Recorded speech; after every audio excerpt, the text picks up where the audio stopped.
Monorants the Boys, the only boys podcast that can tell the difference between Chumbawamba and the undertones. I'm one of your hosts and jack of all trades, Mono, and with me is my co-host and master of none, Kira. Yeah, like, seriously. That was some bullshit. Ah, I was so certain to reassure you last episode, of being like, no, it's this production crew, and they're so good with music, they're going to use Teenage Kix. They're going to use Teenage Teenage Kix. No. Fucking Chumbawamba. Yeah. And not mad at NXS. Yeah, I'm not a big NXS fan, but then 80s do. music. But come on, Teenage Kix, it was right there. I know. It was right there. Also, Link, they're from Derry. Well, yeah, and Garth Ennis is from Belfast. So, yeah. And yeah, like, and even in the comics, they quote the song. Yeah. It's one of the issues titles is like Teenage Kix All Through the Night, I'm pretty sure. But anyway, that was, I suppose, the most disappointing thing about the episode. Yeah. Because otherwise it was pretty damn good. Yeah, I'm still having issues with Kimiko's dialogue, but... Well, I was the one who had issues with it last week. Yeah. But I was like, it'll get better, and then I was like, oh no, that's weird phrasing. Please don't say that again, ever. Uncomfortable. Yeah, I did really, really, really like the fact that when she gets emotional and upset, she reverts back into kind of semi-mutism, and she's jumping between speaking and signing. Yeah. But yeah, some of her, and not just her in this episode. I don't know if it was intentional or not, but a lot of the Teenage Kix lines just did not land with me. And I don't know if it was a choice in purpose or not, because... Rock Hard's little, like, top 10 most used phrase thing on his little screen was hilarious, though. Yeah, no, I did enjoy Teenage Kix. It was just some of their lines of dialogue that just really irked me. And I don't know if it's just me, if it's bad writing, or is that actual? Like, I spend a lot of time on TikTok, but I don't think I'm in that part of TikTok. But then, see, because the last season there was it wasn't like I am not the target audience for, like, the closest thing I could think of to that we might be able to relate to is maybe like Team 10 and the big YouTubers, but even then we would have been what, like Jake Paul and all that shit. Oh right, okay, so yeah, I'm lost in that one. Obviously. Yeah. Like, we are very much beyond the influencer world. That's the thing. Just by being old and grumpy. There was that line in season 3 that everybody thought was brilliant, that I thought was terrible, except in the context of it being something stupid that Homelander would say about, is your idiot brain being fucked by stupid? Yeah, I thought that was a really stupid and childish thing to say, but everybody else thought it was a genius line of dialogue. Yeah. So I'm like, maybe it's just me. They are very much that kind of influencer. Yeah, so like if it's supposed to be that they intentionally like annoying and bad dialogue because they're teens and they talk with teen lingo and I just don't get it. I don't understand the haircuts. No, definitely not. Anyway, like, I can't bust their hair, let alone anything else. That is not how we normally do intros to the episodes of this podcast. That's how we do Monorants at the Movies intros, by immediately shitting all over the content. No, it was a good episode. It was a really good episode. So confused by Tina. No, like, they were fun, but yeah. Some of the dialogue. Wow. No clue what was going on. But we can take up the dialogue, at least, with the writer of this week, which is Jessica Chow. I'm never sure which. But she's written, like, 8 episodes across Gen V and... Yeah, and I really enjoyed Gen V. Oh, hang on a second. Hang on. She wrote Herogasm. Yeah. Is that the episode that has the line about idiot brain being fucked by stupid?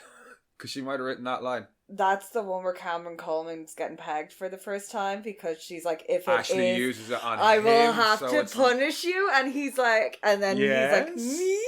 And that's in the next episode, so I don't think she wrote that line. Yeah, I miss Cameron Coleman. Firecracker is not a worthy replacement. I love you, Cameron. But but yeah, it's that episode because it's the unveiling of the Homelander or Homepounder or whatever. No, it's the Deep Flounder Pounder, whatever the Homelander dildo is called, attached to the strap on, and that whole presentation of it. No, she's written some pretty good episodes, so I can't give out to her too much for the dialogue in this one. No, parts of this are fucking hilarious. It's just that I don't understand. And the story beats and stuff are fine. It was just, some lines of dialogue I was just like, what?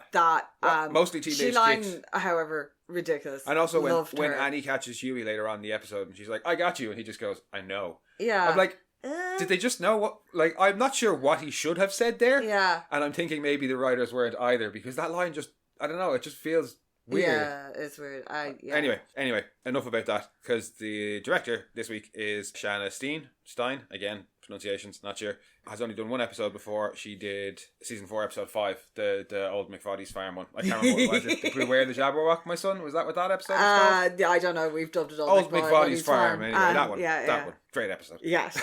And other than that summary, and then we'll go back to bitching about dialogue. Yes.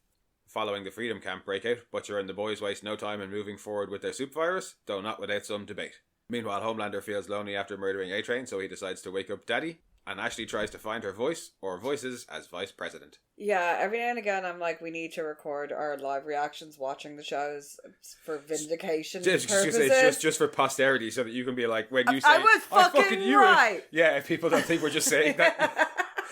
Because, Ashley's powers. Ashley's powers are crazy. No, but yeah, like I know I was saying last week. We were both saying last week, like, how does that make sense? There's no, like, where's the like fun, like, monkey's paw aspect to it? And I was like, does she have a quado on the back of her head? And she does indeed have a quado on the back of her head, because when we were watching this episode, and it's like, hang on, there's another Ashley voice telling her what other people are thinking. That's normally not how mind reading works. Yeah. Why is there a third party? And so we got our answer. We'll save it till later. Yeah. But yeah. Because the episode starts with poor A-Train's funeral. Yeah, I'm surprised they went that way, but it would also make sense. Well, because they had A-Train, the story had been that A-Train was off doing some super secret... I'm pretty sure, yeah. Like, secret mission they for the last year. They certainly hadn't outed him, and it would be bad for them to... Yeah, so having him die fighting something or doing fighting something... Starlight. It's the Starlighters, they say. Yeah, murdered him, yeah. So, no, that tracks. And we get to see the madness of Father. You got what you wanted. I got exactly what I wanted, which was big gospel-y moment. Whatever that harpsichord keyboard, that electric organ sound? That electric organ gospel sound, and his pronunciation, you're going straight to hell. Like, he's very... I love the robot preacher from Futurama, and the way he enunciates, and he does that as Father. He does, but I would... I don't even think it's that relevant to the show, but you never, when you see black preachers doing that, it's always songs and organs and not really hate speech. Yeah. At least not in my experience. It's normally old white dudes with that sort of rhetoric, but then what's his name with the scary eyes? No, it was a touch less mega churchy. I would have preferred more mega church, but it was a funeral, so they were restrained. Yeah, I suppose. He's not dead yet, so I'm sure we're probably going to get some other we'll type get of some thing. more Father but stuff. the fucking eating babies and chopping literal demons. Literal demons. They're not, like, as soon as he said that, and they cut to Sage, and Sage is like, "What the fuck?" Or was like, "Oh, here we go." I was like, "Okay," because he was like, "Literal demons." Yeah. There are no metaphors in my house. I did like the look of intense guilt on Ashley's face. Yeah. I'd say she feels responsible. Like, if she had left with A-Train, maybe this wouldn't have happened. Yeah, well, we get that later on. She does have that conversation with herself later on. Yeah, but you see the seeds of it there. And Cracker getting right into it.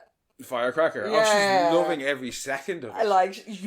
And she so is. Deep. And when he's like, "Amen, Homeland," or they're "Amen, like, sir." Yeah. Everybody else says amen. And you just hear, it just says voice or audience member. But it's the deep going, "Amen, sir," when he says, above all, praise Homelander, or above all, he was loyal to Homelander. And everybody goes, "Amen," and Deep goes, "Amen, sir." And Homelander even just casts a little dirty look to the side, like, oh, for fuck's sake. He's such a suck up. And then we get the awesome power of his voice. Is it a shockwave? Yeah, is it a shockwave, or is he actually commanding people? Because when he says stand up, Deep stands up and looks like he's been kind of commanded to. And has he got like a lower version of Jesse's power? The president is looking around like, oh yeah, we're getting into this. Like, is it like a smaller version of... Like, I don't think he has full on Word of God Jesse's Genesis. power. Yeah. But is it like a minor version of that? Does he have... Oh, is it like I heard a whisper, can he compel? That's what I mean. Yeah, can he compel people to do certain things through it when he makes his voice go like that? Well, I really hope if he can, I really hope they don't go with the comic book storyline. I don't think they will. That'll be too much. No, like that was why they brought. I think that was why they brought Ezekiel in the first place, was so that they didn't have to use Father. Yeah. And then obviously further down the line, they're like, let's bring Father in anyway, but different. But the line about turning little boys into little girls with garden shears. I know. And then having to stop and collect himself. Yeah, and how they'll fight it with the... Yeah, and he's getting all into his fire and brimstone. I like particularly when he was like, we'll fight it at the ballot box, and the audience is like, okay, we'll fight him with the ammo box. And they're like, oh yeah, we like that one. Do you know who would have loved him? Father Jack. Father Jack. Back in the day, preaching all the fire and brimstone. Yeah. More water. More, when he's judging the wet t-shirt contest. But, you know, the great bit when he's, like, teaching, because he used to be a Christian Brother teacher. Oh, yeah. And him fucking, you'll go to hell! Yeah, I think it's Dougal saying, I can't picture Jack back in the day, and Ted's like, you know, he was very loving and caring, and then it's, you'll burn in hell! But that is probably all of that scene except for the most interesting bit. Oh, when Homelander's little epiphany. Yeah, Homelander has a, like, you know... Is that still the light of God shines down on him and he hears a female voice saying... Or did, like, one of the dudes with the lighting dudes just fuck up? And yeah, he hears somebody say, "Oh, my sweet boy." He does basically get a free X-ray. Like... But it does sound kind of like Stillwell. Yeah, and that is what Stillwell used to say. She used to say, "Oh, my sweet boy." Yeah. But I'm like... What? I thought he was going to have some thing and be like, no, don't praise that. Can you feel the Holy Spirit? Feel me. Like, I'm Jesus. Like, no, don't praise me. Like, I thought that's where he was going to be going with it a little bit. Well, I mean... Because the way he was looking around as everybody was getting up and getting more euphoric, and he kind of is like, what is going on? He's not being moved in the same way they are because, you know, he's a soulless prick. Well, and they're praising God, not him, like you say. Yeah. But yeah... what's going on there? I have no idea. Yeah, they haven't really given us much to go on. And he doesn't seem to have done anything like based on the conversation he has later on with A-Train's coffin. Yeah, there's just that bit there where, like, where he hears the like, voice. Oh, and then... did something like twig for him? But no, clearly nothing has twigged for him. Yeah, I don't know. Maybe there'll be more of it. I'm assuming there'll be more of it. They're not going to have thrown that in there for no reason whatsoever. But like, obviously we got nothing else related to it in this episode, so I don't know. Or is that why? Because he woke up Soldier Boy. Because he's like, I think he wakes parent figure. Yeah, well, I mean that is the next scene anyway. Is Homelander talking to the coffin, and I think it's more to do with how he finishes that conversation with A-Train, and that it's more, and then at the end of the episode when he's like, "Why does everything I love leave me?" type thing. Yeah, well, and he says it there as well when he's talking to A-Train. He kind of finishes off the conversation saying about how strong he is and how A-Train wasn't strong enough. Because he killed, and I guess he killed Stillwell. He killed Noir. He killed A-Train. He didn't kill Maeve, but he was partially responsible for her death. Yeah, he was also going to keep her locked up forever and ever. Yeah. So same difference. So she couldn't leave him. Yeah, same difference. Starlight fucking Stumpfront killed herself to get away from him. Yeah. Ryan left him. Yep. So yeah. The only one who stayed around is the Deep. The suck up, the pick me, like the one he least wants around. Yeah. And the not even useful one. And I think part of the reason maybe even that he Ashley. He hasn't killed Ashley yet. No, he hasn't killed Ashley yet, but he doesn't view her in the same way at all. Also, because only now she's a supe. She was always a human. But I think part of the reason he hates the Deep so much is, you know, they say that the old saying of you hate in other people what you dislike about yourself. Yeah.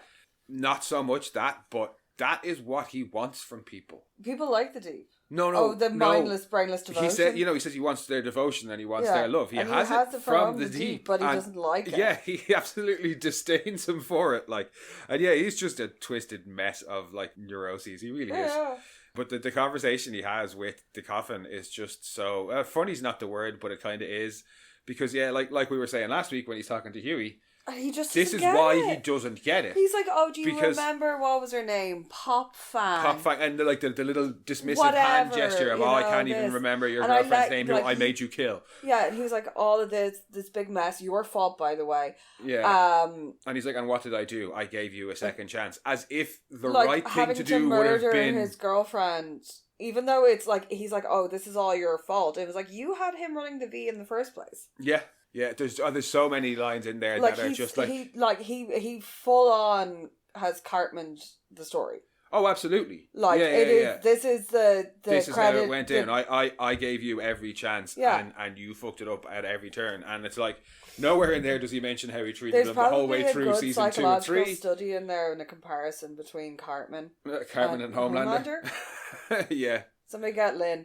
But yeah, just the whole conversation is just it is hilarious, because it's just this is how he thinks, and he can't think any other way, that this is how friendship and this is how love operates. It's not performative either, because he's by himself. Like, oh yeah, absolutely, and it just is that I am great, so everybody should love and be best friends with me.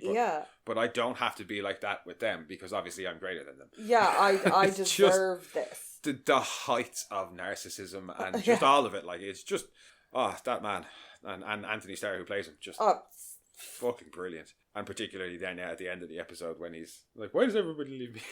The breakdown at the very end. But yeah, the finishes off. The whole way through this, like, his hesitation, like, when they go on then to actually, like, when he's considering opening the tube. Well, yeah, because he finishes his conversation with A-Train by saying that maybe he wasn't strong enough, and I can't remember exactly how he phrases it, but then he says, I guess the strongest people are the most... Oh, yeah, I guess the strongest people are the most alone. But you wouldn't understand that. Yeah. To A-Train. And then he stops and he thinks and he's like, ooh, I know who is strong and who is alone and who would understand it. My dad. And he runs off upstairs to his bedroom where he's keeping Daddy in a box. And he thinks about it for all of maybe 2 seconds. No, but the myriad of emotions that go over, like, across his face when he's considering opening it. Oh, yeah. And the fear. He is afraid of Soldier Boy. Oh, but yeah. Like, he's palpable. He's full on. Not only is Soldier Boy has taken him on a couple of times. Yeah. But also the emotional pain. Like, emotional damage. Yeah, oh, yeah. He kicked the fuck out of him twice and told him he was an absolute fucking disappointment. And then wasn't even happy. He was like, look at my child. And he's like, yeah, well, so what? Fuck you. But as we see in the scene after, like, a little bit later on with the president and stuff. Yeah. That's what he wants. He thinks this time around I can impress Daddy. So I won't be a disappointment. There, good drink choice. Manhattan. Oh, yeah. Yeah. Nom, nom, nom. But yeah, he thinks about it for a little bit and then opens the tube. Yeah, and like, in fairness, I'm kind of with you on that. That was a very minimally security. The handle on the glass door to just pull it open, not the security handle, the handle itself the little is weightier than the actual catch to the lever to unlock him. And I'm like, there should be like 4 or 5 locks on that. There should be a keypad. There should be a "Are you sure?" Like, you know what I mean? 2 keys from opposite ends. There's just one loose little latch handle. Like, if that was in our house, we'd come home and like Stormy would have opened it because he can open fridges. Well, it looks no Babu would be in there fucking sleeping. It's just a switch on like a fucking water pipe. Like, you know what I mean? I'd let the Russians away with it because he was in a dingy old lab from the 80s. But and they were experimenting on him and knew better than to let him in there. Not the CIA. Yeah. But, I know maybe because it's been moved as well, so he's in like the stripped down model of it. It could be. The whole thing, how would they get? Well, he's strong, so he'd have lamped it up there himself. He could just lifted the whole thing up himself. Yeah. But when Soldier Boy wakes up, he is semi-dressed, which I thought was kind of funny. Yeah, he put a shirt on him again. All the Winnie the Pooh. But why put a sweater on him? Why put any clothes on him if you're not going to fully dress him? Yeah, like even just pajama pants. And I love the fact that the only sweater that he seems to have to hand is one of his own merch sweaters that's like something to do with What's Up Snowflake. It's probably just like whatever random Vought merch is there in the tower that he just grabbed. He's like pacing in the corner. Yeah. Very scared child. Yeah. About to get a skull. I've done something. And I'm waiting to find out whether this is a good thing or a bad thing. The second that Soldier Boy wakes up, he is like, hold on, like, you're safe. Yeah. I'm not here to attack you. Yeah. You've been on deep freeze for again. Yeah. And Soldier Boy's like, how long? And he says, 2 years. I just found out this morning. And immediately Soldier's Boy, you found out this morning and yet already that thing is in your bedroom. Yeah. Did you fuck me? Is this some weird incest thing? And like Huey gets the hail on the head later on with that. Oh, the man is obsessed with dudes blowing other dudes. Yeah, him and Murderface have a lot in common. One of the best lines of dialogue in the episode is when all your jokes are about blowing dudes blowing dudes. I think you're obsessed. Yeah. Do you also avoid dick-shaped food? A bit of a Murderface thing. Yeah. Oh yeah, 100%. Yeah. But yeah, the whole. He's like, well, why shouldn't I kill you? Well, yeah, they had this long back and forth about why he woke him up, and he woke him up because he wants him to kill Butcher or track Butcher. Yeah, and because he's such an excellent tracker. And Soldier Boy's like, well, the last time I saw you, I tried to kill you. Like, what the hell has changed? And he's like, I can rehab your image, and he's like, well, I don't need you, and he's like, well, most of the world thinks you're a Russian spy. Yeah. So you do. He's like, and I am Vought now. Yeah, I can get you. Yeah, I can do. You want number 2 on the 7? You can have that. Not number 1. I'm number 1. And like then, Bono. Yeah, he Soldier Boy kind of finishes off by saying like, I did try and kill you. How do I know that as soon as my back is turned, you're going to do the exact same thing? Homelander says, well, look, you get Butcher and all is forgiven, and he tries to give him a little peace offering, which is his shield reforged. Yeah. Very badly reforged. Yeah, which is made brutally clear by Soldier Boy saying it looks like a kindergarten ashtray. And I like that Soldier Boy takes the sweet of like, oh look, it's a kid's ashtray that was made, but he twists them. Well, no, I think he takes the importance of the gesture. Yeah. In that he's saying, you know, he believes Homelander. Yeah. That all will be forgiven because look, he's gone so far as to do this thing. Yeah. To try and get me on his side. He's eye welded your shield. Yeah, he obviously together. means it, but at the same time, that's fucking pathetic, and it looks like a kid did it. Yeah. And yeah, I'm 99% sure that Homelander is the person who he could have given it to, like fucking Vought Armory. I could have fixed it. No, he lasered that thing back together himself and just stuck it back together, and it's not even properly welded. No, falls apart the first time he tries to use it. But having agreed to the new team up. Yeah, he's going to go after Butcher. But first, Homelander wants to introduce him to the president and vice president because Sage has them in the 7 room. Like a pitch downstairs. She's addressing them and telling them what the next thing on their agenda is going to be, basically. And she's saying that this is about rounding up all the other Starlighters. Designated Starlighters. They're like, well, what counts as somebody being a designated Starlighter? And she's like, anybody who's posted pro-Starlight or anti-Starlight content online. Anti-Homelander content online. And makes the comment about Vought doing all the work for them because it has 52,000 data points on every user. Yeah. And then we hear Ashley's other voice for the first time. Yeah, being like, the president thinks this is crazy, yada, yada, Speak yada. out, he'll back you up. Yeah. Ashley tries to and is a kind of like, oh, look, I want to cut into your bottom line. And she's like, no, we'll just run ads on Vought Plus. Yeah, well, it's fine. Yeah. The president does not back her up. No. He's just like, okay, fair enough, we'll do it, but... The most important question? Do I have immunity?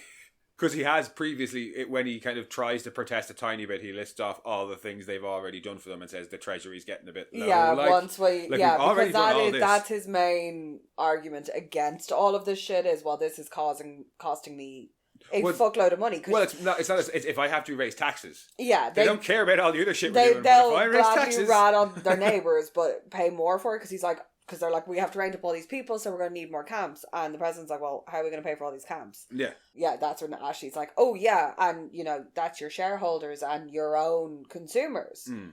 But then, gets slapped down by Sage. Yeah, brilliant, Ashley. You're a real shake of her. Or is that later? Yeah. But Homelander walks in with Soldier Boy. In the get-up. Woo! Yeah, which he obviously brought along with him when he brought the I'm not mad at the get-up. No. I do enjoy Soldier Boy's outfit. It's possibly my favourite. Yeah, but it's like, Soldier Boy, this is the president and vice president of America. They work for me now. Yeah. Get him a drink, will ya? First says he's going to be number 2 on the 7, and the Deep protests because... Oh, yeah, because everyone else is there. Like, Deep is there and Firecracker is there, and they ask where Noir is, and Deep's like, I don't know, he disappears every day. He disappears every afternoon and won't tell anybody where he's going. He won't say anything. So I'm like, oh yeah, is he off having a nap somewhere? I think it's just more of this. Is Noir, or has he been replaced, or what's going on with him? Is he the mole? Sage is funneling him stuff? Could be. Because Sage was banging Noir too, anyway. Yeah, and not lobotomizing herself to do it. Oh, hang on a second. And last week, we rightly forgot to mention when Ashley and Sage are having the chat. Oh, God, the digs at each other, because there's another little great bitchy girl exchange in this one when she's I don't want your Taco fucking Bell. And she's like, oh, okay. But yeah, where Sage asks she how says her married hole life still is. Smells like tea. Oh, have you managed to talk yourself into fucking him yet? Yeah, there's some comment about it, and then she responds about how he's obviously still fucking the Deep because she smells like, I can't remember what. But yeah, the comment is made that she's still... Oh, the Great Barrier Queef. That was it. Fucking brilliant. But anyway, the comment is made that she's still fucking the Deep. Yeah. Not Noir. Yeah. 2 could be linked, possibly. Well, was it widely known that she was fucking Noir as well? Well, at least the Deep knew about it anyway. Well, they found out. Yeah. That aside, I'm sure we'll find out what's going on with him in due time. Oh God, she hasn't lobotomized him, has she? No, because... Turned him into the old... Did Homelander do a home and turn him into old Noir? I'm sick of listening to him. Like he wanted his little loyal fella, soldier back? I don't... Did a quick zippy zap? could be, but I don't know. We'll just have to wait and see, because we don't know when the change happened. Like, we're assuming the change happened. Well, I'm assuming the change happened after the fight with Starlight, but I could be wrong. Yeah. It could be nothing to do with that. It could have happened before then. Yeah. The only reason I'm assuming that is because... Well, the way the Deep's carrying on it seems to have been going on for a little bit of time. But not too new? No, it's sometime within the last, 6 months. I don't know. No, because we see the bit. I know he doesn't say anything in the podcast, but the two of them are broing it up in the podcast. So that's also for VOD, so that's work. True. Yeah, it remains to be seen what the hell is up with Black Noir. Yeah, but Homelander wants Soldier Boy to get a pardon and then a drink. Yeah, because the president's that's great. He's a traitor to the United States. Yeah, and he's a pardon. That's going to be a bit, okay, I'll do it. Yeah, never mind. And then, I'm sure the man would like a drink. Why don't you get him a drink, Steve? What would you have? He wants a Manhattan. And then as he's walking past, he's like, would you like a glass of milk, sir? No, Stephen. The fucking brilliant. The look that Soldier Boy gives him. First of confusion and then of quiet respect of the milk. Yeah. And then when he says, no, I'll have a Manhattan too, it's like, oh, for fuck's sake. But then also, all right. Yeah, since when can Soups teabag the president? Since me.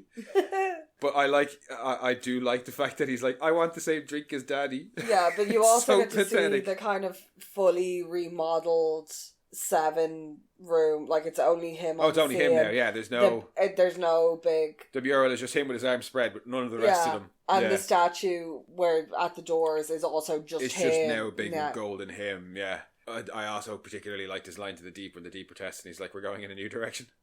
Competence. Yeah. What he's announced, he's going to be number 2, and the Deep's like, "Hey." No. After that, Soldier Boy heads off and goes tracking down Butcher, and the gang will talk about him with the other side of things. Yeah. Back in Vauterra, Homelander heads back to his bedroom and decides to climb inside Daddy's tube. Yeah, he's going to have a go in the tube. And have a sniff of the restraints. Yeah. That was a bit weird. Yeah. Well, I mean, all of it's weird, but that one in particular, because I thought niff. Yeah, and then assumes the position that Soldier Boy was in and closes his eyes and is all like, this is weird. And Sage walks in. Yeah, and is like, Homelander? Why he didn't just, there's any number of excuses. Anything he could have walked out of there and said that he was just he was curious to see what it was like. You know what I mean? Have you been in this? Yeah, it's actually way bigger than it looks like. I've been here, have a go with this. It's weird. Yeah. Get in, it's so funny. Yeah. Stumbles through it and is I was just never mind. What do you want? Or what can I do for you? She wants to know why. Why'd you wake up, Daddy? Well, first thing she says, I'm a little bit surprised. Why the hell did you wake him up? What the fuck, dude? And he says to track down Butcher. Yeah. And she asks about the virus and whether or not he told Soldier Boy. And he's like, no, I didn't tell him. Are you mad? He would never have agreed to it. By the way, there's this fucking crazy, soup killing virus out there. Go find him. And she's like, oh, so it was tactical. Oh, but before that, when he says about that, he's like, oh, you've got a lot to learn about managing big personalities, young lady. And as soon as the words leave his lips, you can see his face change, and he's like, why did I say that? But yeah, he's talking about how it's tactical. It is tactical. And she's like, okay, cool. So when he dies from the virus, you won't be upset about it? You won't go to pieces, no. And immediately he's like, you don't know that'll happen. You don't know. She's like, but when it does, you'll be okay, yeah? Because it was tactical and not about the fact that he's your dad. He's like, yes. She goes, cool, and walks out, and he's just like, oh no. Fuck. Hadn't considered the possibility. Yeah, that they would, have the virus. Because they know that they have the virus, obviously, from whatever was left over from Old McVoddy's farm. They also have working components of it and all that shit. Oh, yeah, they have a good idea of what's coming, Yeah. And that... and, whatever, because they left all the dead sheep and stuff there. Well, and they might have gotten some information out of the guys, because they all got picked up after Butcher killed Vicky and ran off. No, but, they were all over. And they were all over that as well, Yeah. The only other bit that we get from the tower, actually all of the 7 stuff more or less takes place in the tower today, is Sage and Ashley having a chat. Oh, that's very funny. Ashley comes to see her and Sage is all about the... chalupa? So I'm guessing she's just decided to just indulge in the junk food and not the stabbing of the brain. She's enjoying all the billionaire white folk coming to ask her for advice. Yeah. Clamouring for her. I think she might be enjoying it a bit too much. Well, it's also, the Cassandra thing of people didn't listen to her for so long. Well, yeah, and now they kind of have to. Yeah. And all of the smart ones know that, yeah, Homelander's in charge, but she's the one who's running the show for him, so she's the one that we need to get advice from, because she obviously is the smartest person in the world. If she did all this and is still alive under him. But Ashley is like, no, come on, you've got to have an angle. Yeah. Well, after she finds out that Homelander's not there, because she's like, I'm sure this is, I can't remember how she phrases it, but it's very like, this is all great, but I have a few small questions, and Sage is just like, he's not here. She's like, oh, thank fuck. What the hell are you thinking? Yeah. If posting mad shit online was a crime, I'd have 2 life sentences. But yeah, she tries to reason with her. Well, yeah, tries to figure out what her goal is in it. Yeah. And that's when Sage says like, no, I'm satisfied just lording it over these old white rich folk. Yeah. Clamoring for my advice. And the look at Ashley's face when she's trying so hard to read Sage's mind. Yeah. It's like, careful, don't blow out the back of your brain. Blow out the back of your head out, yeah. Is that an implication that Sage knows? I don't know. Obviously, Ashley doesn't want the general public to know, and that's why she holds tight onto her wig at the start of the episode when her father is yelling. But is that an implication that she knows? Because possible that she got, because we saw her take the V, and if it was a quick transformation, she would have been able to get over the pain and just put the wig back on, and nobody would necessarily know that's what happened. But it's Sage, she very possibly does know. I don't know. But Ashley walks out of the meeting rather dejected, having not gotten anything, and I'm going to call the back of the head Ashley the new also Ashley. Yeah. So Ashley and also Ashley. New also Ashley is like... Yeah, the Voldemort reveal. Yeah, she gets into her car and tells the Secret Service, I'm assuming Secret Service, to fuck off. She wants to have a moment. Yeah. Takes the wig off. They're probably Vought, in fairness, at this point. Yeah, well, what was Red River in the comics? Yeah. Yeah. Were they super abled? No, they were Vought people on the Secret Service. Yeah. But yeah, we get the reveal when Ashley takes off her wig and we see another Ashley face on the back of her skull. And that is the one that has powers. And she's like, I couldn't have gotten laser eyes. I had to get a psychic fucking tumour. Well, that's better than a singing boil on your arse. Yes, it is. That is one of the poorest episodes of Futurama. Yes, except for the goat thing. That's pretty funny. Yeah, the goat thing is the best. Whatever comes out one end, we feast it together. But yeah, it's much better. Much, much better than her just having normal mind-reading powers. Because I was like, where's the fittingness of it? And it's like, oh, she's literally got 2 faces. And one of them can read minds, which is the thing that would have been useful to her, all the way up to this point. But I do like the way that one is also, remember who you are. You used to go to Brown. You used to, slut your way around Spain. Yeah. And, throw pottery and wear Birkenstocks. Yeah, you need to stop. What happened to that girl? Because there's the great photo of her back in season 1 where she's, on holiday and she's got the big hairy armpits and the cornrows. Yeah.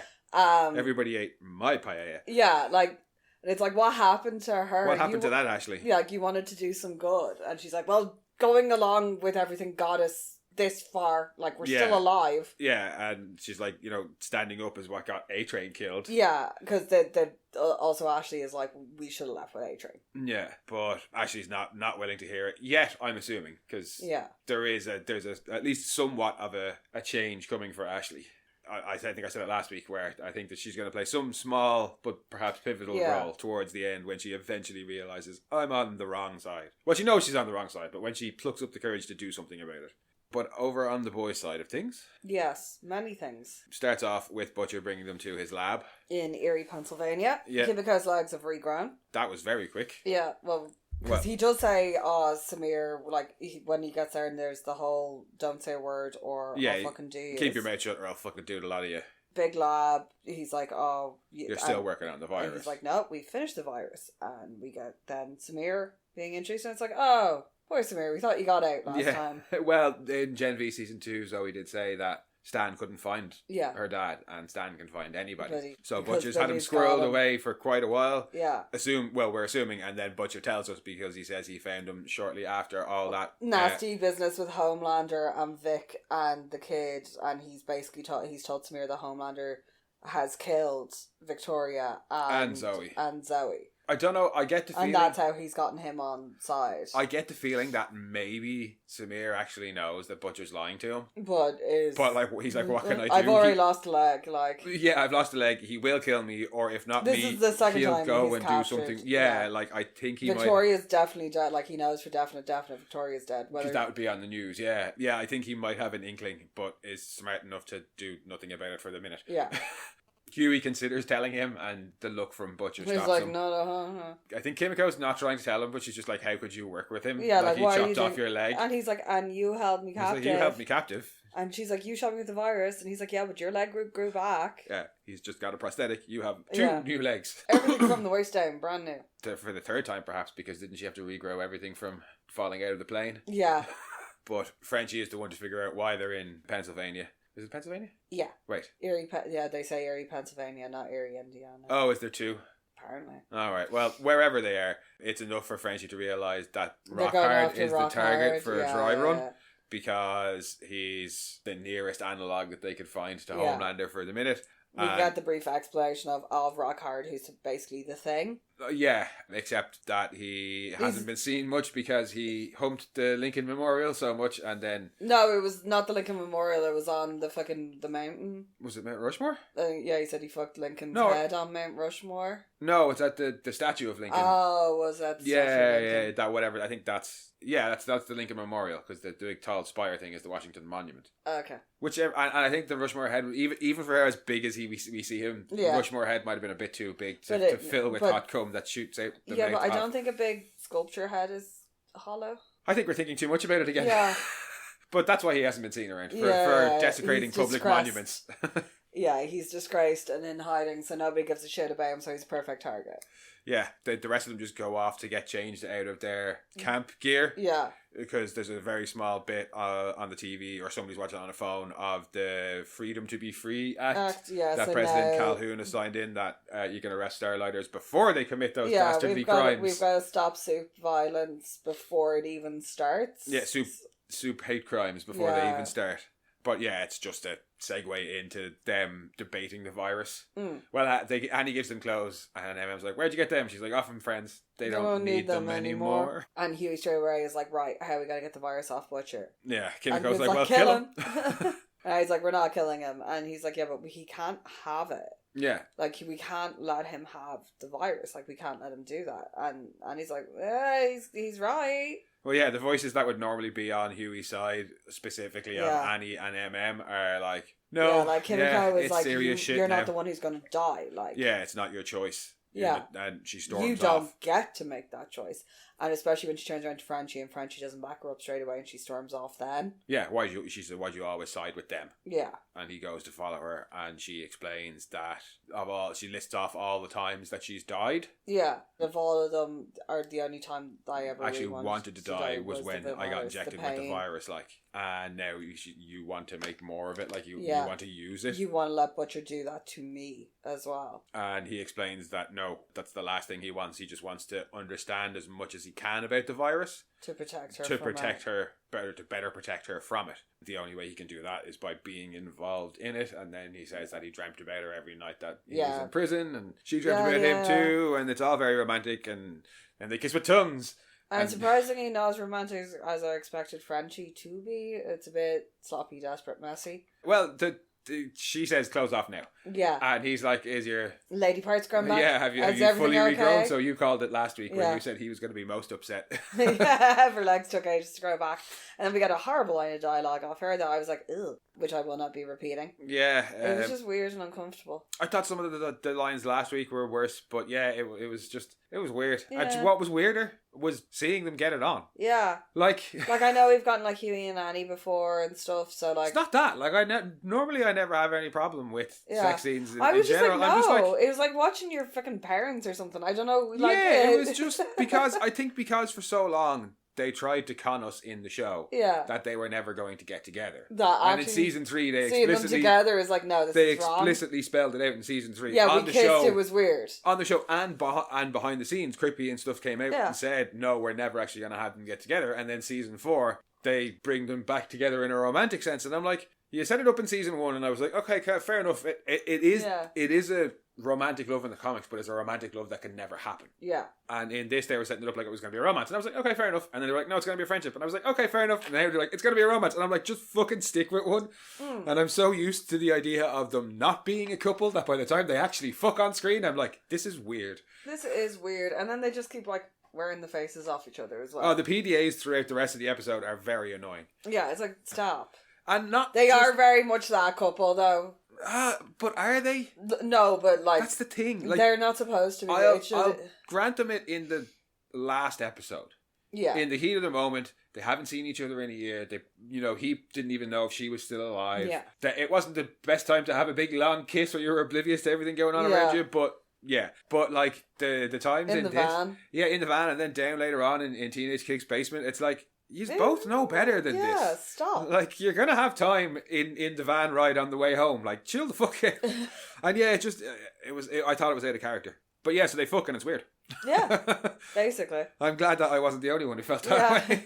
In between the fight that they have and the fucking that they do, Annie and Huey have a similar... Annie attempts to talk. Or so Huey attempts to talk. He's been like, well, it's been some year, hasn't it? And she was like, well, no, I was at Epcot. How are you? Like, I had a great year. Yeah, deflects. And then when he's like, oh yeah, okay, well look, I want to actually properly talk, about like ditching me and Ivy. It's interesting that he is the more he's become the more atypical feminine of I want to talk and we need to be, we all went through a tough time and yada yada yada, and she's just like, no, I want to fuck. Well, yeah.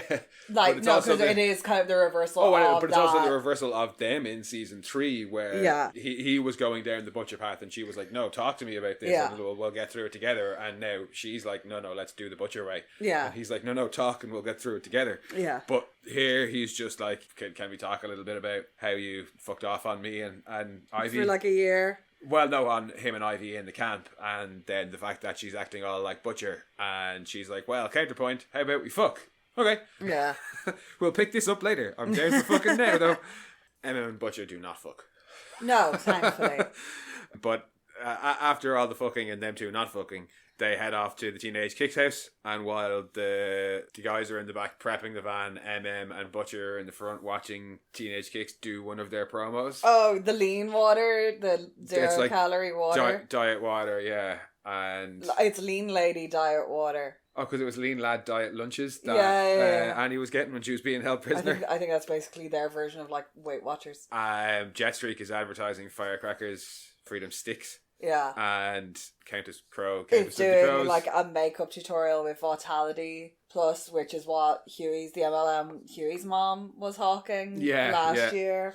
Butcher is like they're a bunch of twats or some similar Butcher line, and MM's like, they get paid $50,000 a pop for posts like this. What? Butcher, just for a split second, Butcher's like, am I in the wrong line of work? Yeah. I don't think he means soups, but just like influencing that much. Like, holy shit. But as we find out later, it's probably not worth it. No, because they're taking at least 60%, they're training them up to take 60% of their profits. Yeah. That's it's not profit. I say that's 60%. Yeah, they're taking 60%. And of that other 40%, then they probably charge them rent and like management fees. It's the K-pop model. Yeah, they get fucking nothing at the end. They get fame, food, and a roof over their heads. That's about it. They don't even get food or a roof. Like if Well, they have a roof in this case. Yeah, but like they can get kicked out of it, and they don't have any other money. Yeah. But in the back of the van, they're setting up chains. Well, they're in that good old fucking moving van from season 1. Yeah. Like, it's that good old surveillance van. The lamplighter one. Yeah. Lamplighter removals, I think. It's like pack and go. It's supposed to be like U-Haul, I think. They're prepping it in the back. I was like, how much was he supposed to weigh? £9,000? No, £900. How are you going to get it? Because they were like, all right, we'll go in, we'll twat him, we'll get him in the back of the van and we'll bring him back. Because that's £900 is about 450 kilos? A little bit less. I don't know, you're better at that than me. I work in kilo. It's around 400 kilos. You would easily fit that into the back of a van. And 3 superheroes would easily be able to lift that. If he wasn't the size that he was in the end.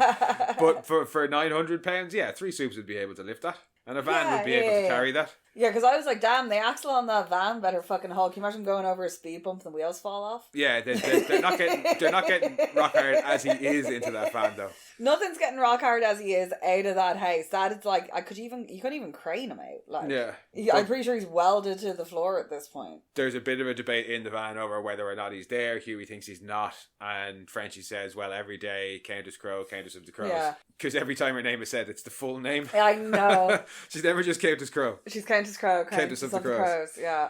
She brings down a protein shake to the basement every day. And he's at this time. I bet you he's down there. Yeah. And he gets a text, but just kind of she's been getting like all these messages throughout the whole thing, and Huey does ask her what's wrong, but she doesn't want to talk to him about it.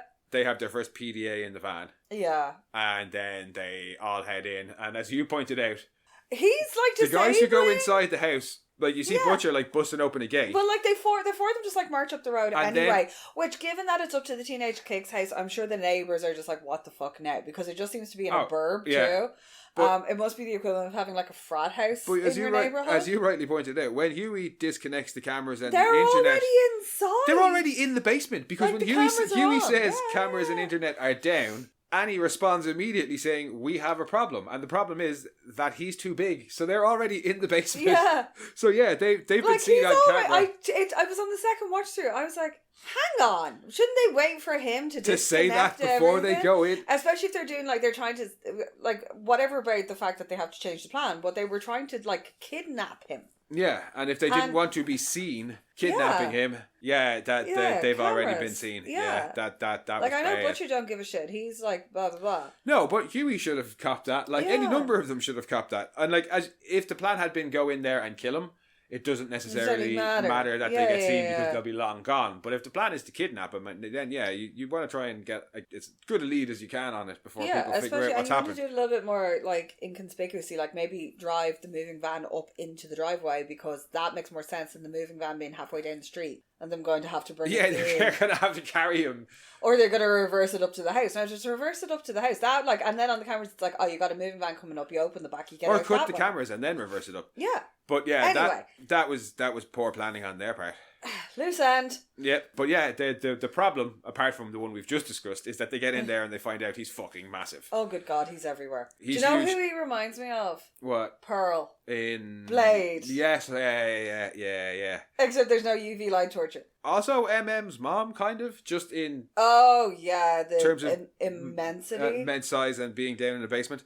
But she was fucked up by V2. Yes, but he's very mouthy. It's about all he can do anymore. Well, he's not mouthy, he's very... computer speechy. He is sassy. But yeah, sassy. He cannot move and apparently can't even talk anymore because he's got one of those computer programs that tracks eye movement and just curses them out and it's like, basically like bitching them until they mention the word virus, and then he's like, what virus?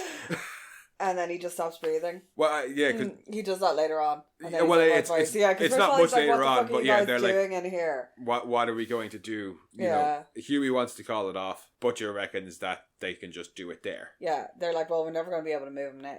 Yeah, so we'll just do it here. I do love the little, when you kind of, with the reveal later on of what he's actually in, and when you watch it back again, just the little feet sticking out. Yeah. He also very much puts me in mind of the big rock monster from the Neverending... well, he's not a monster, but the big rock creature from the Neverending Story. No, to me, he's more like that one in... I can't remember what he's called. He's got a really normal name like Steve. In Spaceballs? No, in Futurama. The one that gender swaps them all. When the Borax kid. With the Borax kid. I can't remember what he's called, but he's more a bit like him. But yeah, they have a debate about whether or not they can I like the do fact it that, there. Once again, like I know we had this in the last episode as well, but he has a little eye movement to speech thing, but he doesn't have a phone connection on it to be like, yo, there's somebody like, or a text option to be like, there's, well, I know they put the cell phone service. Intruder alert. Yeah, purple alert. Like I know Huey cut all the cell phone service and stuff like that, but yeah, like that he's not like, but he doesn't know that. He can still try. Yeah. Instead he tries to like fireball. Hot cum stuff is a bit later because they have a debate about whether or not they can whether they should abort or because they're like, no, this is not a testing facility. We'll do it here. We can just seal everything off. And Frenchie's like, it'll be hard, but maybe we can do it. Yeah. So he says, grand, you guys set it up here. I'll go off and get the virus. And Huey wants to go with. And says to his face, I don't trust you. Yeah. You're an idiot, Huey. They said about sealing off the house. Yeah, and Kimiko's going with them as well. Yeah, Kimiko, Butcher, and Huey head off, and Annie, and Frenchie start sealing off the house and getting it ready. Well, finds the good wine. Yeah, it's the two of them getting it ready. And drinking, walking around the house, he comes across the Teenage Kix Wall of Fame, or Wall of Honourable Mentions, or whoever it is. So you've got the 3 current members. Yeah. Translucent, A-Train, Sister Sage. You see Mesmer. They do little Mesmer. Photo of Mesmer. Popka was a former member of Teenage Kix, but I don't know if she's on the wall. I think she is in between A-Train or beside A-Train. I think that could be Popclaw. No, 100%. But yeah, you then see. There's a few smaller. The itty bitty Sage photo is very funny looking. But yeah, he pours one out for him. He just about does. He's like, that wall is holding him up.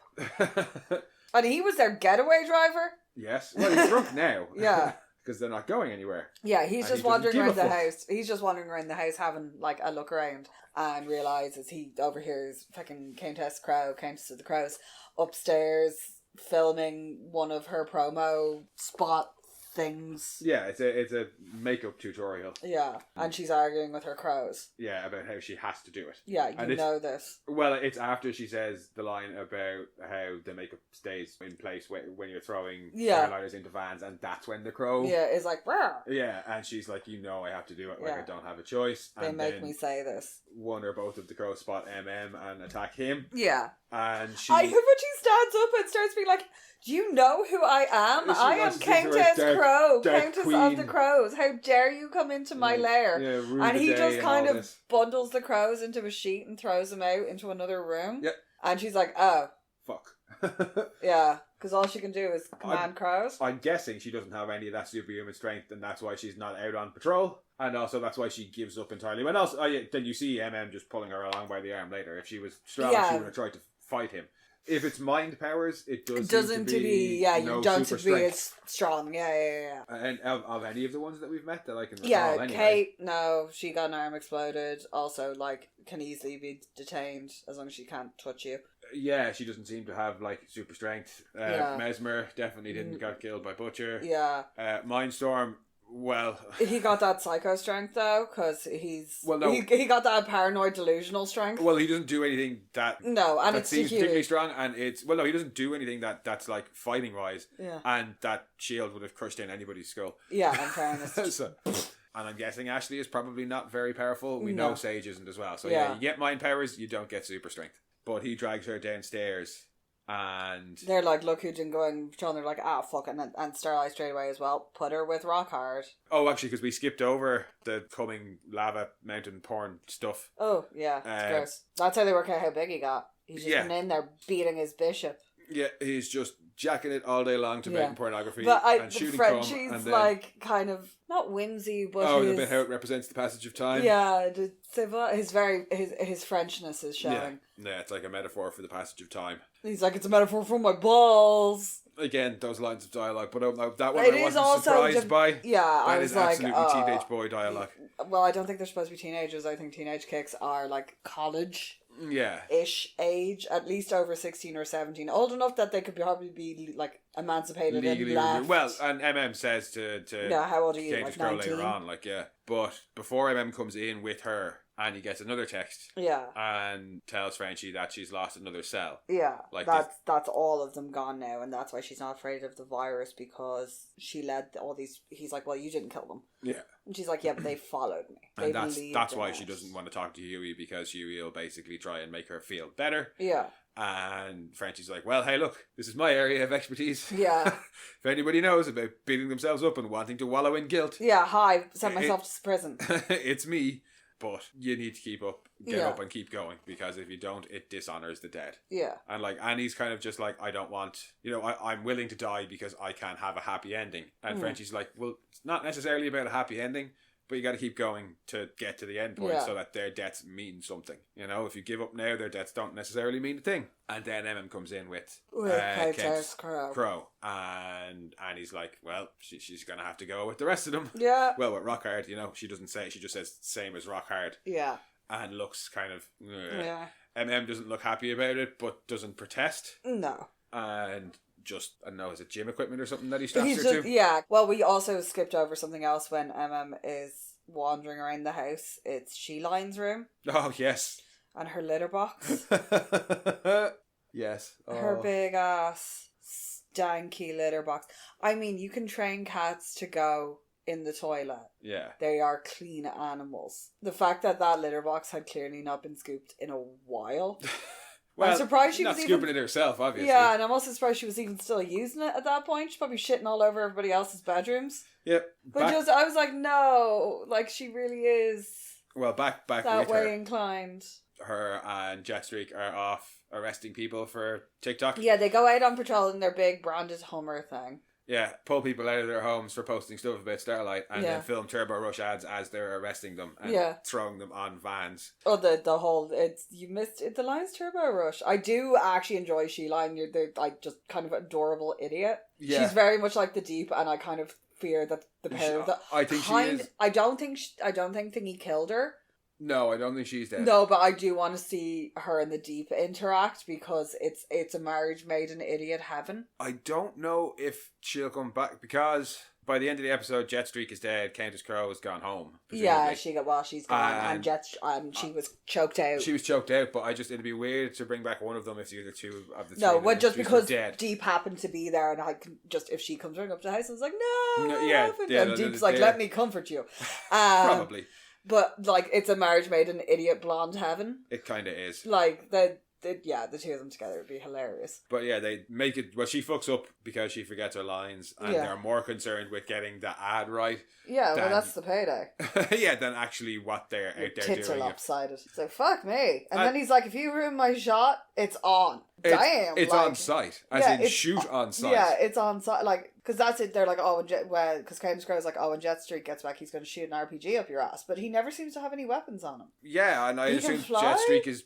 That's why I assumed he was called Jetstreak. I just thought he had super jump just because of the way he lands, but he can fly apparently. No, he can fly. I love the way like the Homelander was like, oh my god, he can fly, and then there's like there just appeared to be a fair amount of them now that can fly. Because you had Thingy Medusa Pubes, his brother could fly. There's a lot more flyers around. What was her name? Now. Bushmaster. But I mean, we did see other flyers in the very first episode as well. Yeah. It's just they're just not as common. But just like that whole Stan Edgar makes a big deal out of that to Noir about getting them when he's trying to get them all on side to take out this one can fly, and this one can fly. Well, like Swatto could fly, but Swatto had wings. But maybe it's this one can fly, but he doesn't have wings. He's got it all. He's got laser vision, he's got super strength, and he can fly. He's not just got one power set. But yeah, there does seem to be a lot more flyers now. Yeah. Maybe they just got better at animating it. Yeah.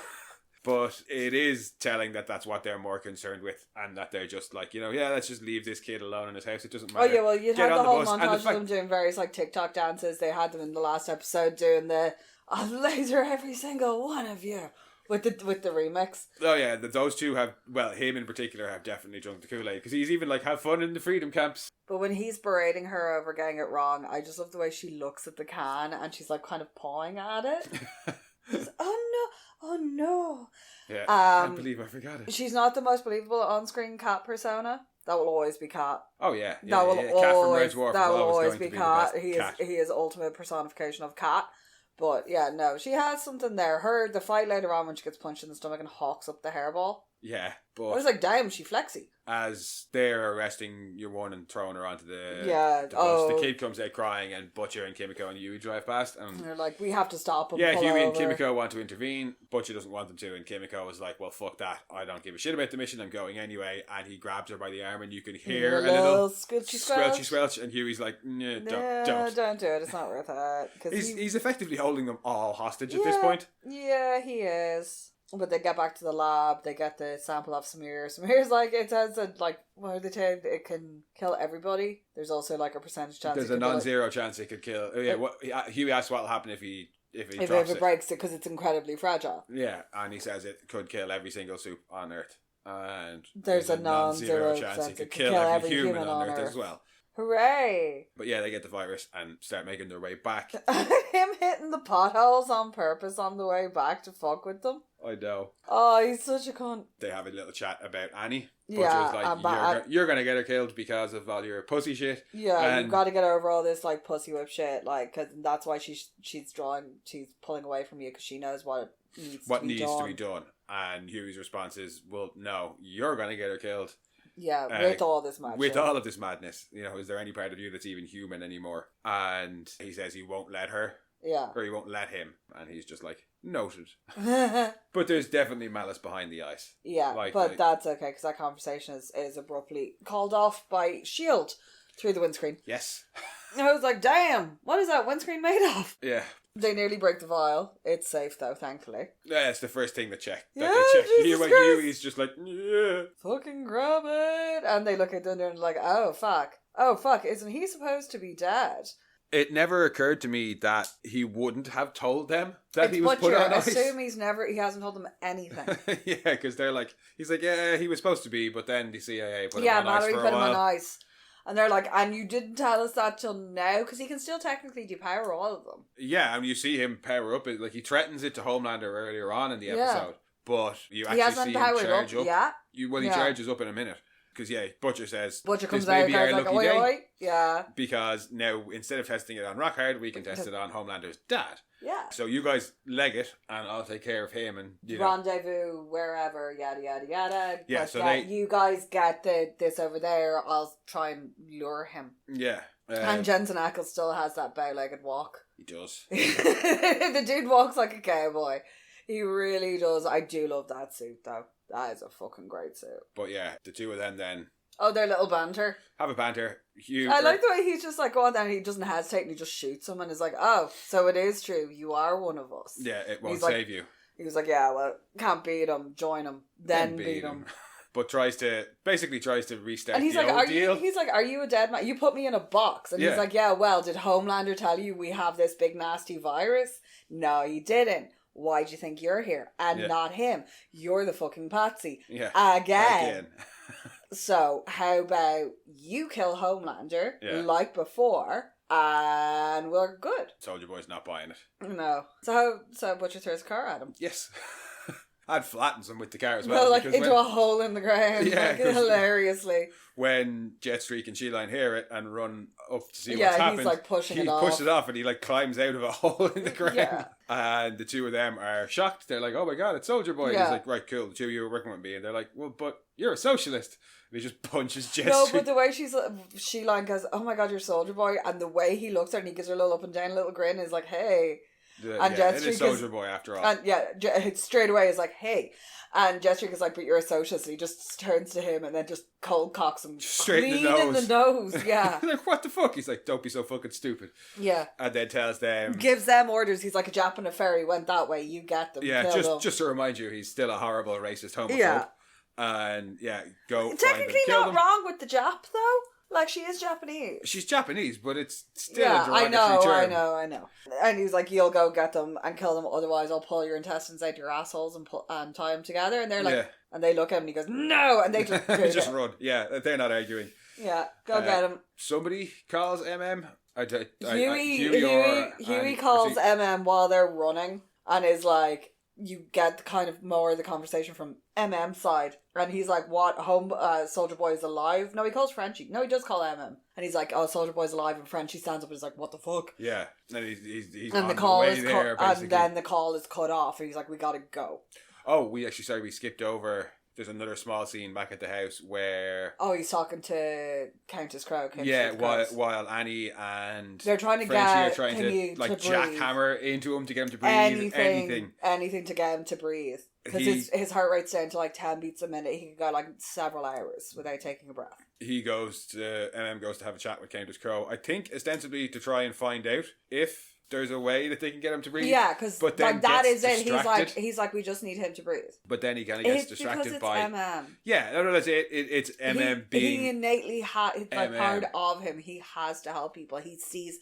Like, and I think that's when he's like, look, I have a teenage daughter. That's it. Like, in the last episode... Like, what? Like, he sees too much of his own kid in her, and all those kids that he helped, and where he should have been for all of this, which was, working with kids and helping them see a better path. And that's what he wanted to do at the start. But in the last episode where we first got the idea that he's kind of off the wagon, as it were, and doesn't care about stuff, the first hint we got that he was maybe going to get back on track was when he stops and goes after...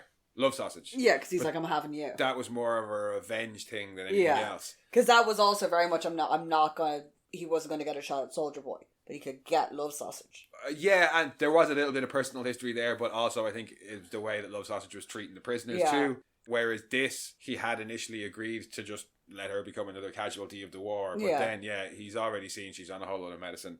She's not even that strong. Yeah, he's like, what, you used to have 10 crows? Now you've only got 2. Let me guess, Sheline ate them? And it's like, oh God. And they're called Russell and Cameron. The remaining ones are called Russell and Cameron. I could only think of a third one, which is Cheryl. Yeah. I suppose you could call... How many did she have? 10? 10. So she had a whole murder. Yeah, 5 of them, I suppose, could be named after the members of Counting Crows. Yeah. And then you just need to name another 2. Yeah. But, yeah, he basically is like, why are you doing this? Yeah, like, how much, like, why is it worth it? He's like, they're taking all your earnings, you're risking your life. Yeah. Like, and they're just going to chew you up and spit you out. They don't care about you. They don't care about you, and neither do, like, when he says they don't care about you, I think he means the teammates, and then neither do Bob. Because, like, you are just product to them. And it seems to get through to her, because she is like, I just want to go home to my parents. Yeah, I miss my parents, and I want to go home. That's what we had skipped over. Then gets the call and lets the others know we gotta fucking do something now. Stops and you see the hand twitch. Yeah, and he's looking at her and you're like, oh no. I'm pretty sure that's where he makes the decision. We don't see it until later on. Yeah. Jetstreak and Sheline catch up with Kimiko and Huey. Yeah, Sheline. Well, Sheline catches up first. Tackles Kimiko, and Kimiko tells Huey to run keep and going. Jetstreak. Jetstreak ends up taking him. Yeah. But Kimiko's fight starts with a gut punch to Sheline, and then she splits up a hair ball. Oh, ladder, yeah. Well, they're kicking the shit out of each other fairly well. And Sheline gets her with the claws in the face, and she turns around and as they're healing, she gut punches her and she spits out the hairball. Yeah. And then she's like, oh my god, no! They go at it properly. Because she's also a bit of a like hot Cheeto girl as well. She's that... You won't get that. I don't. No, she's that weird popular girl in school who was also really fucking annoying, who has always had chewing gum and lip gloss. Okay. Yeah, it's a really weird niche. Apparently. I have no idea what you're talking about. She is kind of that girl as well, so seeing her getting the shit kicked out of her is fun. Yeah, well, it was fun. I don't need to know what a cheetah girl is to enjoy having Sheline or watching Sheline get the shit kicked out of her. It's a shame that Jetstreak doesn't get he dies, but he doesn't get the crap kicked out of him. No. Because he grabs Huey and takes him up into the sky. And then drops him, and he has the worst lines. He has the worst lines. He also has the worst idea, because I know he doesn't know that Huey's carrying a virus. Yeah. But if Annie hadn't caught him, that's all the soup's dead in the world. Yeah. But yeah, his lines are terrible. But yeah, like time. I gotta drop a dookie. You're the dookie. You get it? And then he drops them, and it's like, you're the dookie. And it's like, what's not to fucking get in that joke? And it's a terrible joke. Terrible joke. But yeah, Annie catches him. Because Kimiko sees him falling.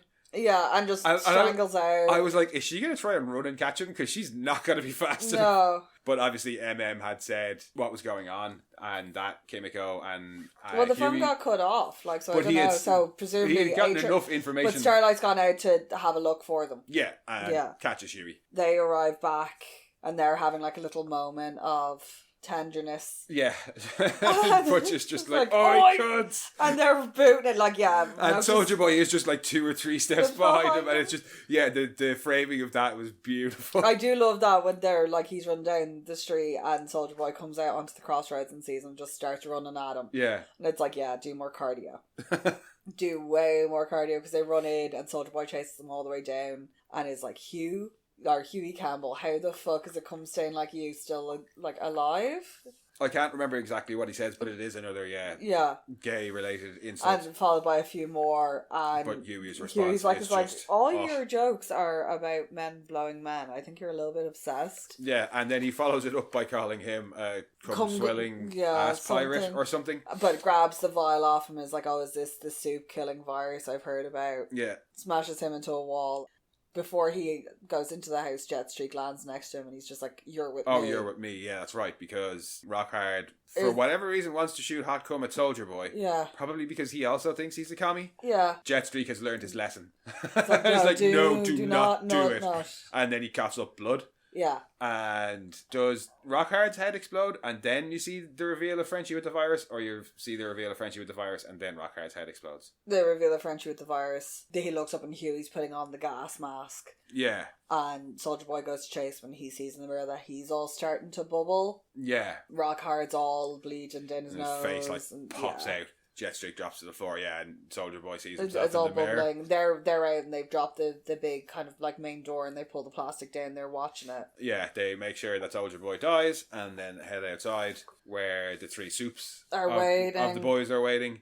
They confirm that it's worked.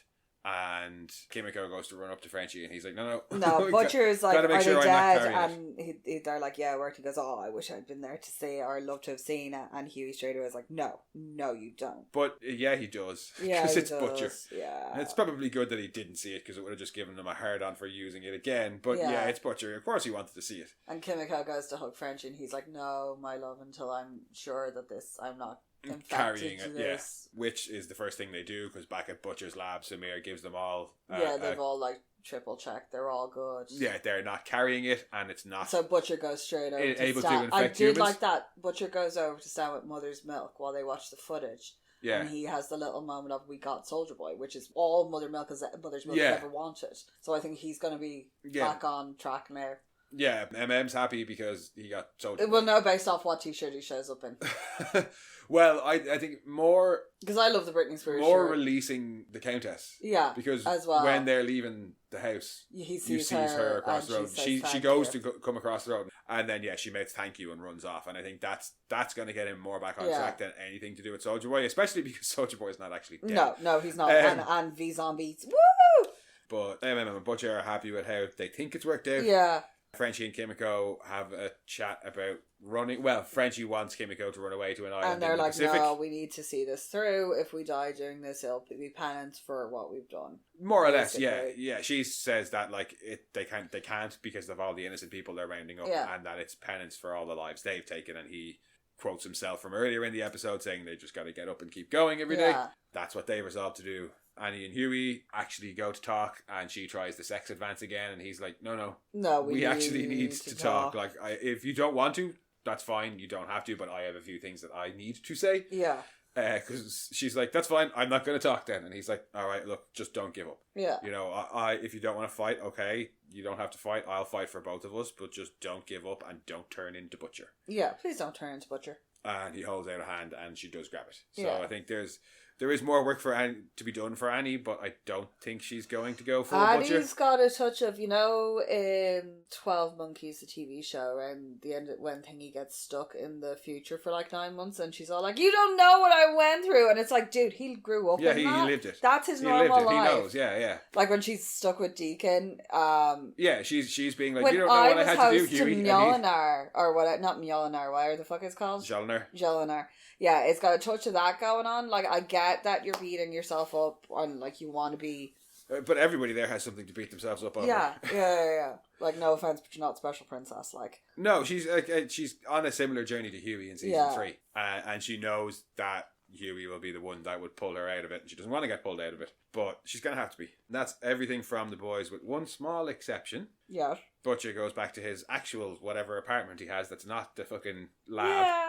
And Terror's there. Terror. Yeah. I think Terror is in the lab. I think that's where Butcher is. Well, wherever Butcher's bedroom is. Yeah. Wherever he sleeps. Well, I'm assuming it's somewhere separate because he apologizes for coming home late for not giving him his medicine. Yeah. If it was just the back of the lab, you could have just walked over and given him medicine.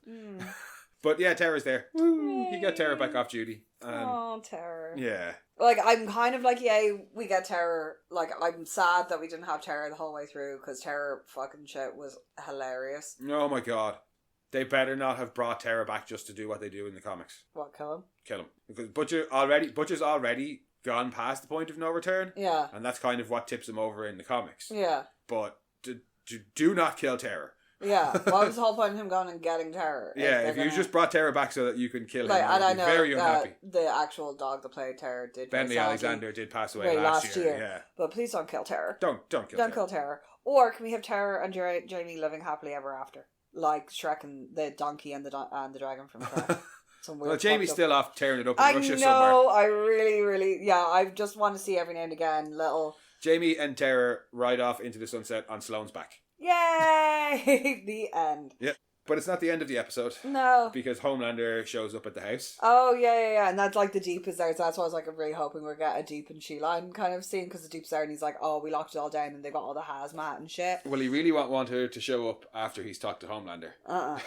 because Homelander... It was like, it should have been you. Yeah, Deep says, he's like, oh, stay back, there's a viral outbreak, and it was good work sending Soldier Boy in here so that none of us got it, and he's just like, it should have been you. Yeah, it was supposed to be Recon. He was supposed to... Well, he says leave, yeah. and then he's like, oh no, but I want to help. And then he was supposed to report back. Why didn't he report back? Why did he go in the house? And he was like, oh yeah, more like Soldier Boy. So, yeah. Yeah, and that's when he's like, leave. And he's like, oh, but I wanted to help. And he's like, it should have been you. Yeah. He's like, and the eyes light up and he pisses himself. He should have just walked away straight away without saying anything. But no. And I've been swimming. I would swim.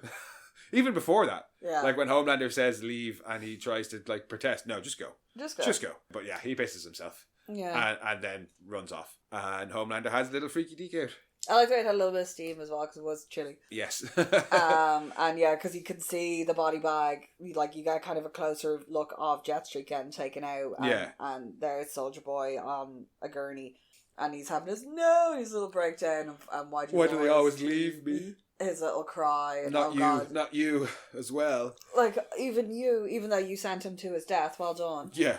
And he goes to leave and doesn't see the body bag sitting up. Sit right up. So, V-Zombie. Yeah, and it's going to be interesting because obviously he's back alive now.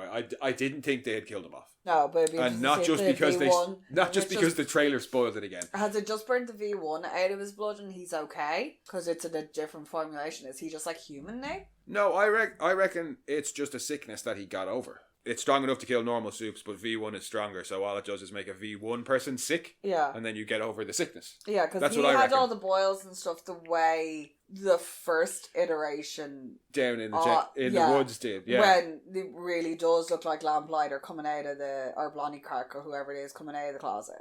And then they made it stronger again to kill Homelander, and that version kills normal soups instantly, as we with just all saw. The evil black goopiness. That actually looked really, really similar to how Huey and Butcher, the symptoms they had with the V24 breakdown. It gave him a lesser version of what we saw down in the woods. So I think, it's just not as potent in somebody who's got V1. But they don't have V1, he has Odessa V.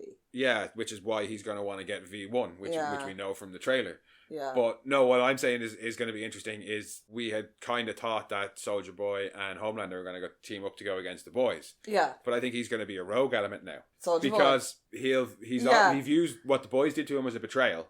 He doesn't particularly like Homelander, but and now Homelander's he's been definitely just tried to have him killed. But if not have him killed, didn't give him, like his butcher told him that he didn't tell you about this virus. He's made you a patsy, you fucking idiot, and he nearly died. Yeah. So he's not going to be happy with Homelander either. So is he going to be a rogue party, or will he? Or is he going to find Ryan as well, just to really stick it to them? I don't think he has any interest in Ryan. Yeah, because he's like, this is your grandson. Yeah, and he tried to kill him, and when Butcher mentions him earlier, he doesn't. But if he's trying to get back at Homelander, he does know that Homelander does care an awful lot for Ryan. Oh, to go and kill Ryan. It is about, or just to get him to bring him to him, taunt him with it. But like, he's not gonna like try and go and team up with Ryan or anything. He might try and kill him, but he could team up with Ryan because Ryan's also hates Homelander. Yeah, but he has no interest in the kid. Yeah, like, and if he tries to team up with somebody else again, he deserves to get backstabbed. Yeah, that man should work on his own. But yeah, it'll be interesting to see what way he actually goes when he's already woken up, but like when the ramifications of it come out. But yes, that was episode 2. After he sits up, that's the end. Because I was like, oh fuck me, they killed Soldier Boy. Oh no, they didn't. No, I will say. Because I was like 2 for 2. I didn't think he was dead, and not just because the trailer showed other stuff happening. Yeah. They didn't fully sell it. No, I will say. Because they show the other two in the camcorder when they're watching the footage later on. You can see the footage back. You can see the 2 members of Teenage Kix clearly dying. But you don't see him. And they don't specifically ask about him outside. He just says, did it work kind of thing. Yeah. And now, normally when there's a fake out death in TV shows, you can kind of tell. Yeah. They did put a good bit of weight to that one, I will say. Yeah. But I still didn't buy it. Yeah. And as I say, not just because of the trailer. I was like, they weren't going to bring him back just for one episode of season 5, or of the last season. If you're going to bring him back, it's going to be for a good chunk of the season. So I wasn't expecting him to die. But I was also kind of surprised it had any effect on him. It'd be interesting to see why he's actually what it's done to him, because if it's just removed whatever the Russians did, he won't have that super blast power anymore. why? What? Just out of interest, why do you think it's removed any powers from, as opposed to just? I think it had. I just think it might have. I don't see why. Because they keep talking about burning the V out of it. It burns the V out of the blood. No, it attaches to the V in the blood. In the virus, he burns the V out of the blood. Like, Homelander says that earlier in the episode that he might burn the V out of my blood. I think it just made him sick. There might be some long-lasting side effects from it. Yeah. But I don't think it will have depowered him or anything. Well, just because could have messed with his blast power. But also because he got V as an adult. Everyone else gets that as a baby. Yeah. So it wouldn't be as intrinsic to him as it is to say the likes of Teenage Kix who've had it from. I also, just from a biological standpoint, we would just revert him to. No, from a non-biological standpoint, just from a show standpoint. Why would you bring him back to depower him immediately? Yeah. I don't. I think it made him sick and he's going to be fine. There might be some, because my initial thing was, we might get a V-zombie out of him, which would be cool, but you're not going to make a V-zombie out of one of your most popular characters either. So I'd say he'll just get over it and we'll be fine. Yeah. But physically fine. He's going to be very pissed off with Homelander though. I think. That's it. No, I hope that the body, the gurney just goes missing. Yeah. And he's in the wind, and now Homelander's back with that fear, because that's so fun. That's what I'm hoping, that he will be pissed off with Homelander, and that Homelander. If he shows up with the boys, that'd be hilarious. If he shows up back with Butcher, that would be fucking hilarious. No, I don't think he will. I think because Butcher did level with him. It was like, we have this and we're gonna fuck you up. But going back to the trailer, which I've been giving out about, in the trailer, don't we see him and Jared Padalecki together, and he looks all surprised to see him? Yeah. So maybe he goes and seeks out somebody from his old days. That also resolves one of the things, which we noticed earlier because Noir wasn't in that board meeting when Soldier Boy is introduced. Yeah. Luckily for Noir, Soldier Boy would kill him immediately. Well, because I don't think Homelander's told him. I can't. I need to go back and check. Noir. I'd need to go back and check whether or not he told him. I even killed Noir for you. Yeah, because if he didn't, Soldier Boy's going to think that new Noir is old Noir and just kill him straight away. That'd be fucking hilarious. But now, if he's not going to be back anywhere near the 7, it is still going to be Noir's a bit safe. Yeah, I think he's going to be a rogue element, and maybe he'll go and seek out somebody from his past. Yeah. There are other supes yet to be introduced in this season, and there's other people cast we know that are yet to be introduced. So I think maybe he'll seek out somebody from his past to just go and fucking kill Homelander and everybody who's pissed him off. Yeah. He's just going to go on a rampage. Rampage! But that's all we have for the first 2 episodes, because there's no 3rd episode to talk about yet compared to all the other seasons. But they did kind of do what they normally do in the 3-episode run. Yeah, where they make it just its own little arc. Yeah, its own little arc that sets up the larger season. So, which is they have a working virus. Yeah, they're all out of prison. The boys are back together and they have a working virus. Homelander is in control of America, but still kind of losing his shit, and has just released Soldier Boy. Yay! Into the wind. And Ryan is still nowhere. And A-Train's dead. Yes, unfortunately, A-Train is still dead. I don't think he's coming back. No.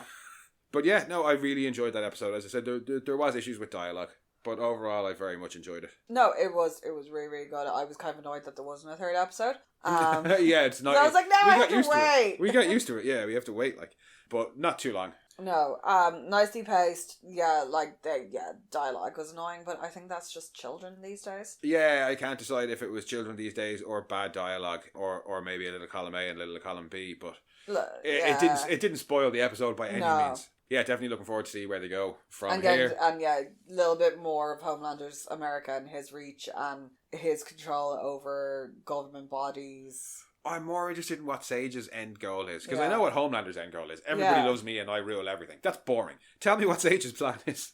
That's what I want to know. And how the dynamics of the boys go from here on out, because there's going to be a hell of a lot more tension between them for the rest of the season, I imagine. Well, for one thing, that's it, because Butcher's going to be gunning for Homelander now. He has a working virus. Yeah. As far as he's concerned, it's going to work on Homelander. So now he's going to be gunning for how to get it into Homelander. At least until he finds out that it didn't work on Soldier Boy. Yeah. But yes, all will be revealed in due time, no doubt. Yeah. And we will be back next week with the 3rd episode. We'll try and get up as timely as possible. Sorry, I was just thinking he might have to Catherine it. You never watched any of the Vampire Diaries by that first episode, but there's a whole storyline about this cure for vampirism and the way they get it. It's used as a weapon against one of the other vampires. Okay. And same thing, you can't really inject into their skin, and they just shove the vial when he's shouting. When she's shouting, they just shove the vial in her mouth and then punch her. So she crunches it. And it's such a good delivery system. I was like, that would be so funny if Homelander just going blah, blah, blah, blah, blah, blah, blah, blah, blah, blah, and somebody just punching the virus into his mouth. Well, I mean, that virus just seems to be airborne. Yeah. Is Butcher going to fucking take himself out, taking Homelander out, though? Or is he going to get some other patsy to do it for him? Well, it would be interesting if the virus is... Gives a kiss. More. No, if the virus and is... now we kiss with tongues! If the virus is a red herring. Oh. And... Chekhov's gun? A red herring in as much as it's not the thing that's going to end Homelander. Yeah. And it's still a cause for the boys to not want to release it. You know what I mean? It's still going to be important to the plot because we don't want all the soups in the whole world to die. He does. But I think I may have mentioned it before, but I would be okay with an ending where Homelander lives, but is depowered. Yeah. And just has to sit in a prison. John. Just sit in a prison cell as John for the rest of his life. Be John. Just miserable human that he's hated for his whole life, and now he is just a lowly human. That I could live with that ending. Yeah. So, yeah, and Soldier Boy's back, and if he can still depower people, we could still get that ending. Yeah. So I wouldn't be necessarily upset with that ending. But I'm still sticking with what I said last week, and if you kill MM... rioting. I riot. Rioting in the streets. But that's it for the first 2 episodes of The Boys Season 5. Yeah. Yeah, that was Teenage Kix. Thank you for joining us as ever, guys. We will be back next week, but in the meantime, if you want, you can head back and listen to some of our previous episodes or our other podcasts, Monorants at the Movies and Death Rants and Metalocalypse Podcast. Or you can come and chat with us on BlueSky at Monorants, on Instagram at monorants_the_boys, or on Twitter at rantsmono. Or you can send your own rants to monorantspodcast@gmail.com, and we'll see you all next week. Oh, and we're on YouTube now. Yes, we're on YouTube as well. That's just Monorants as well. Bye-bye. Song.